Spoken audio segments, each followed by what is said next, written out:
নবীন প্রবীণদের সমন্বয়ে দেশকে এগিয়ে নিয়ে যাওয়ার প্রত্যাশা ব্যক্ত করেন মন্ত্রীরা। শপথ নিয়ে কথা বলেন নতুন সরকারের মন্ত্রীরা। বিরোধী দল সংসদে গণতান্ত্রিক আচরণ করবে বলে প্রত্যাশা করেন তারা। আমরা আশা করি সেইভাবে বিরোধী দল ভূমিকা পালন করবে, গণতন্ত্রকে রক্ষা করার জন্য রাজনৈতিক সংস্কৃতি মাধ্যমে একটা সঠিক সংস্কৃতির মাধ্যমে আমরা গণতন্ত্রকে এগিয়ে নিয়ে যাই, প্রাতিষ্ঠানিক রূপ দিতে পারবো। অর্থনীতিতে একটা বড় চ্যালেঞ্জ আছে, এখানে আইন শৃঙ্খলা রক্ষা করা একটা বড় চ্যালেঞ্জ আছে, যেটার মধ্যে দিয়ে মানুষের প্রত্যেকের অধিকার বলেন, মর্যাদা বলেন রক্ষা করা। এখানে মানে দুর্নীতি একটা বড় চ্যালেঞ্জের জায়গা আছে এবং দেশে একটা যদি ধরেন প্রতিষ্ঠানগুলো গণতন্ত্রের জন্য যে জরুরি, সে যে প্রতিষ্ঠান ক্ষমতার ভারসাম্য তৈরি করে, সেই প্রতিষ্ঠানগুলো দলীয়কৃত ছিল, সেগুলোকে নতুন করে গড়ে তোলার ব্যাপার আছে।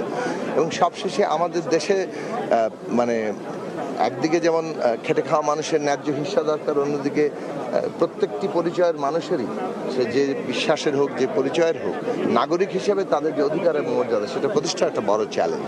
ফলে সেই জায়গাগুলো মানে সমন্বিতভাবে এই সরকার ইতিমধ্যে তার লক্ষ্য হিসেবে ঘোষণা করেছে, এবং যে কারণে আমরা সরকারে আছি। তরুণরাই তো সবকিছু করতে পারে, মনোবল সাহস নিয়ে তরুণরাই তো সব করতে পারে। নবীন এবং প্রবীণের নেতৃত্বে তো সব পরামর্শ নিয়েই আমাদেরকে দেশটা নতুনভাবে করতে হবে।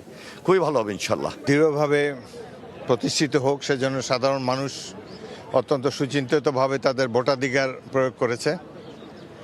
আশা করি বর্তমান মন্ত্রিসভা এবং এই জাতীয় সংসদ বাংলাদেশের জনগণের প্রত্যাশা পূরণ করতে সক্ষম হবে। কোনো বিষয় ঘরের মধ্যে না, কোনো বা আপনার বদ্ধ জায়গায় না, উন্মুক্ত স্থানে হাজার হাজার লোকের সামনে তারা এই শপথ গ্রহণ করলেন। এটা আগামী দিনের জন্য একটা দৃষ্টান্ত হয়ে থাকবে।